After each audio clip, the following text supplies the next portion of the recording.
నా పేరు ఎస్ఎం ఖలీల్, తెలంగాణ కార్మిక సంఘాల సమైక్య.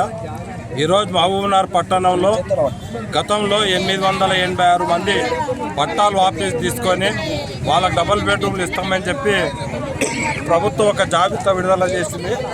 వాళ్ళకి ఇవ్వకుండా గతంలో అమ్ముకున్నారు మొత్తము. కాబట్టి వాళ్ళకు డబుల్ బెడ్రూమ్లు ఇవ్వాలని చెప్పి, అవినీతి పనుల మీద చర్యలు తీసుకోవాలని చెప్పి ఈరోజు పెద్ద ఎత్తున ధర్నా కార్యక్రమాన్ని ఎంఆర్ ఆఫీస్ ముందు పెట్టినాము. రెండో అంశము, అసలు ఇల్లు లేనోళ్ళు, భూమి లేనోళ్ళు చాలామంది ఉన్నారు.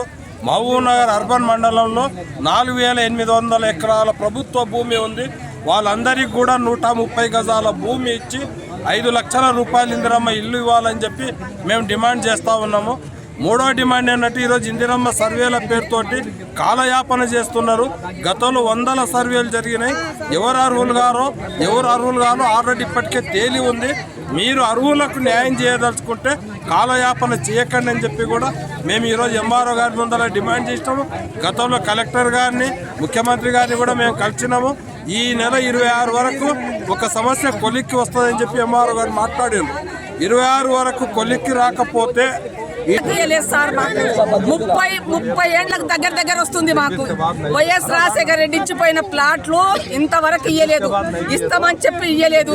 యాడికి ఎక్కడెక్కడ ఎస్పీఎస్ గుట్ట మీద గుడిసెలు వేసుకున్నాము. పోలీసులు పట్టుకపోయిండ్రు. మొత్తం ఎక్కడెక్కడ తిరిగినామంటే ఇంతవరకు ఇక తిరుగుతూనే ఉన్నాం. మేము గుట్టల మీద తిరిగాం, జైల్లో దెబ్బలు తిన్నాం, జైల్లో పడ్డాం. పోలీసులు కూడా పట్టుకపోయిండ్రు. పట్టకాలు తీసుకుపోయినా మా నకిలీ పట్టాలు ఇచ్చిన టోకన్ ఇచ్చిన సార్. మా ఇంట్లో ఏం లేదు, మేము కిరాయి ఇంట్లో ఉండి చచ్చిపోతాం సార్. మేము మా కోడలు చచ్చిపోతాం, మీటింగ్ తిరిగిన మా భర్త చనిపోతాం, మీటింగ్ దిగిన అలా పట్టించుకోవాలి సార్. మా కిరాయి కట్టిన శాత అయితే లేదు. ఇట్లే గతం మొత్తం మాకు ఇట్లే నడుపుతున్నాం. ఈ ఓట్ల గురించి మాకు మనుషుల మోసం ఇప్పుడు ఇస్తా అప్పుడు సరి మా మోసం చేస్తున్నారు సార్. మీరు ఇచ్చి మాకు ఇండ్లు ఇచ్చి ఇప్పుడు మీ కోడ్ వేసి కల్పించేస్తారు సార్. ఎన్ని 25 సంవత్సరాలు తిరుగుతున్నాం. మా పిల్లలను పెళ్లికి వచ్చిన సార్ మాకు ఇల్లు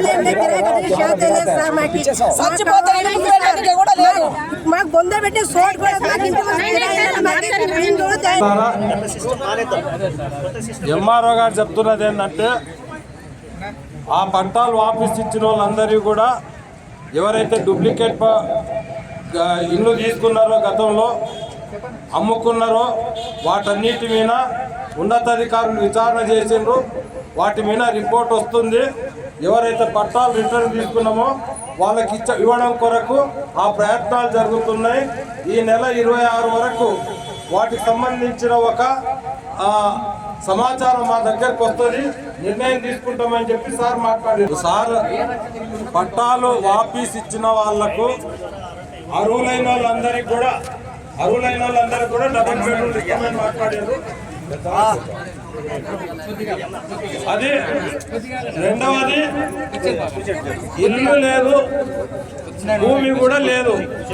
వాళ్ళకి ఇందిరమ్మ డబ్బులు రావు. ఇప్పుడు వాళ్ళకి సంబంధించి మేము చేసిన డిమాండ్ ఏంటంటే, ప్రభుత్వం దగ్గర భూమి ఉంది, చాలా మంది కబ్జాలు చేసుకుంటున్నారు, అక్రమాలు